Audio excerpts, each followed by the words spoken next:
realized our list was a little bit skimpy tonight, I thought I'd read 2 poems instead of 1. I have a fresh new poem, which I'm very excited to have.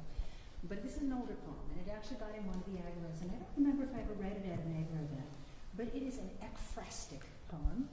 Anybody know what an ekphrastic poem is? He does. Tell us, Dr. Benthal. Well, teacher, it's a poem describing a piece of art, or usually visual art. And famous examples include the Shield of Achilles, where Homer describes all this cool stuff on the Shield of Achilles. Browning writes My Last Duchess, talking about the Ode on a Grecian Urn. Ode on a Grecian Urn, probably the most famous. Well, I'm not up with that crowd, but this is an ekphrastic poem. This is a picture that when my mother died in 2007, when we went through this house, it was full of things. We lived in a lot of places. We had an interesting life.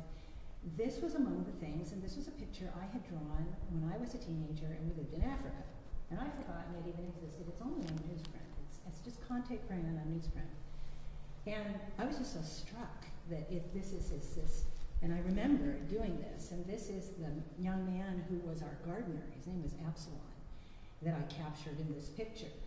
On Conte crayon, and I was taking art classes and my other high school classes by correspondence. Well, we lived in this cinder block house in this little town called Nsukka in Nigeria, sort of in the middle of nowhere, villages all around. So when I was moved to write a poem about this one evening in the last few years since this was found at my mother's house.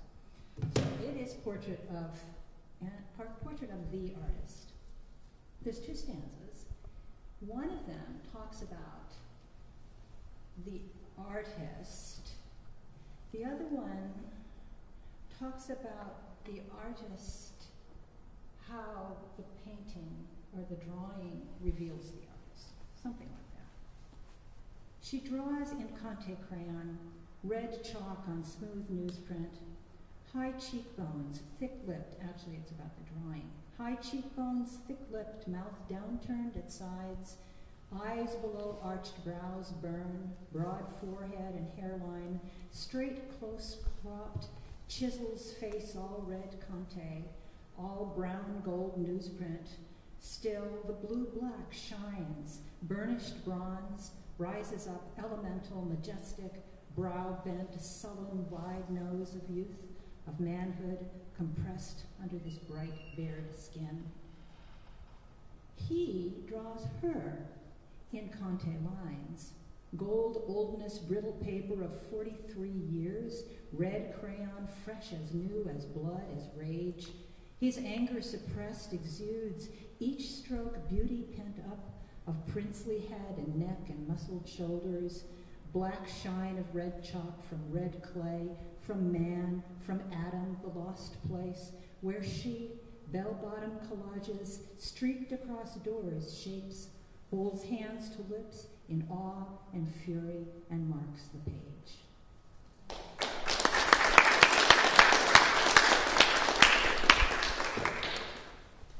And this poem is called Ars Poetica Redux, and it is for Archibald MacLeish.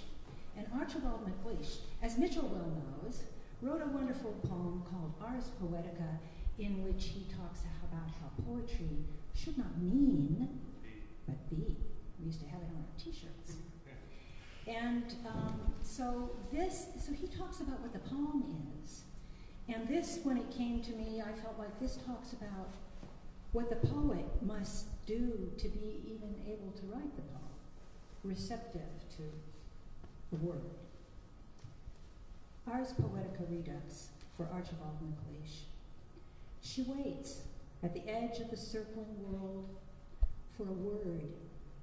It may drift down silently like snow, or tinkle its shivery song, falling congealed like minute particles of frozen rain.